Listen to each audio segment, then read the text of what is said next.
जय श्री कृष्ण। राधे राधे। आप सभी का हमारे चैनल पर बहुत बहुत स्वागत है। आज के इस वीडियो में हम बात करने वाले हैं साल 2026 में 3 मार्च यानी कि होली पर फाल्गुन मास की पूर्णिमा के दिन लगने जा रहा है साल का पहला और भयंकर चंद्र ग्रहण। दोस्तों, 3 मार्च को होली पर पड़ने वाला यह चंद्र ग्रहण कोई साधारण ग्रहण नहीं है। ये ग्रहण अपने साथ कई सावधानियां और चेतावनियां लेकर आ रहा है। तो चलिए बिना समय बर्बाद किए सीधे जानते हैं कि क्या यह ग्रहण भारत में दिखेगा, अगर है तो कब, कहां और कैसे दिखाई देगा, इसका सही समय क्या है, सूतक काल कितने बजे से शुरू होगा और इस दौरान आम लोगों के साथ साथ गर्भवती महिलाओं को किन विशेष बातों का ध्यान रखना चाहिए। तो दोस्तों, सबसे पहले बात करते हैं इस चंद्र ग्रहण के सटीक समय और दिखाई देने वाले स्थानों की।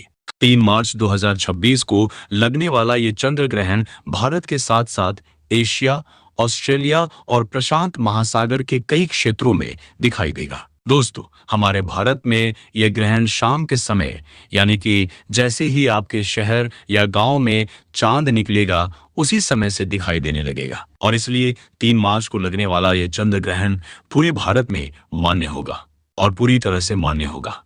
दोस्तों, समय की बात करें तो इस चंद्र ग्रहण की शुरुआत 3 मार्च को दोपहर 3:20 पर हो जाएगी और इसके बाद शाम 4:34 पर पूर्ण चंद्र ग्रहण शुरू होगा। शाम 5:04 पर यह ग्रहण अपने सबसे गहरे प्रभाव में होगा जिसे मध्यकाल कहते हैं और फिर शाम 6:46 पर यह चंद्र ग्रहण पूरी तरह से समाप्त हो जाएगा, यानी दोपहर 3:20 से लेकर शाम 6:46 तक का समय मुख्य ग्रहण काल रहेगा, यानी कि कुल ग्रहण 3 घंटे 26 मिनट का होगा। दोस्तों, अब आते हैं सूतक काल पर।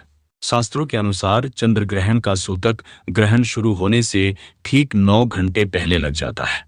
क्योंकि 3 मार्च को लगने वाला ग्रहण भारत में मान्य है, इसलिए इसका सूतक काल भी हम सभी को माना होगा। 3 मार्च को ग्रहण दोपहर 3:20 पर शुरू हो रहा है, इसलिए इसका सूतक काल उसी दिन सुबह 6:20 से शुरू हो जाएगा। सूतक काल लगते ही हमारे आसपास का वातावरण अशुद्ध माना जाता है, इसलिए सुबह 6:20 से ही कुछ खास नियम लागू हो जाएंगे। सूतक काल के दौरान सबसे पहला काम ये करना है कि अपने घर के मंदिर के दरवाजे बंद कर दें या भगवान की मूर्तियों पर पर्दा डाल दें। सूतक के समय भगवान की किसी भी मूर्ति या तस्वीर को छूना बिल्कुल मना होता है। इस दौरान आपको कोई भी पूजा पाठ या आरती नहीं करनी चाहिए। सूतक काल में खाना बनाना और खाना दोनों ही वर्जित होता है। हालांकि जो लोग बीमार हैं, बुजुर्ग हैं या छोटे बच्चे हैं, वे जरूरत पड़ने पर खाना खा सकते हैं।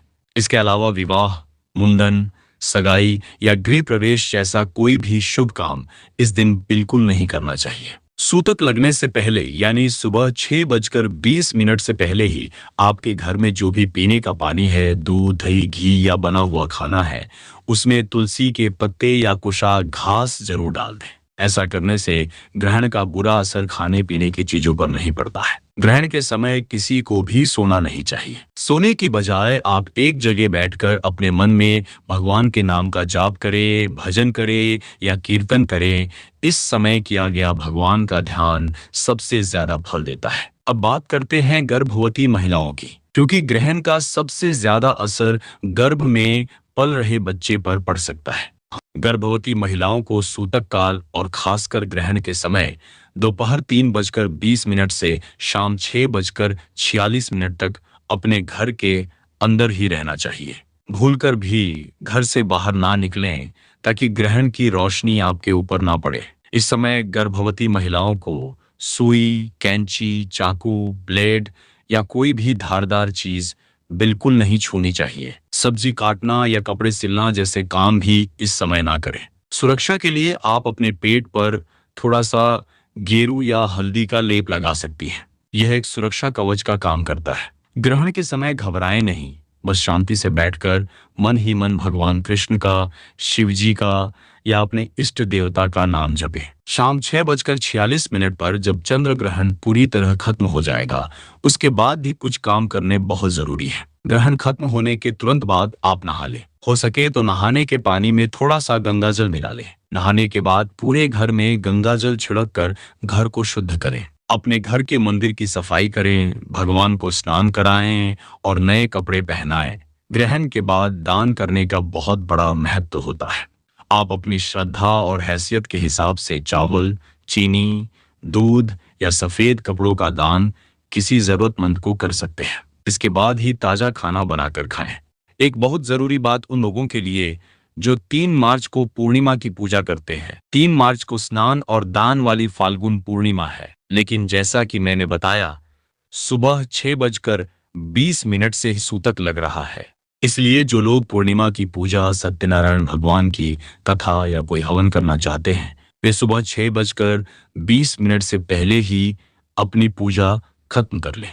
अगर सुबह समय नहीं मिलता है तो फिर शाम को 6:47 पर ग्रहण खत्म होने के बाद नहाकर और घर को शुद्ध करने के बाद ही अपनी पूजा और आरती करें। सूतक और ग्रहण के बीच के समय में कोई पूजा ना करें। आशा करता हूं कि चंद्र ग्रहण से जुड़ी ये जानकारी आपके लिए बहुत काम की साबित होगी। इन नियमों का अच्छे से पालन करें और भगवान की भक्ति में अपना मन लगाएं। अगर आपको ये वीडियो अच्छा लगा हो तो इसे लाइक करें और अपने परिवार और दोस्तों के साथ शेयर जरूर करें। कमेंट बॉक्स में जय श्री राधे कृष्ण लिखना बिल्कुल ना भूलें। मिलते हैं अगली वीडियो में, तब तक के लिए राधे राधे।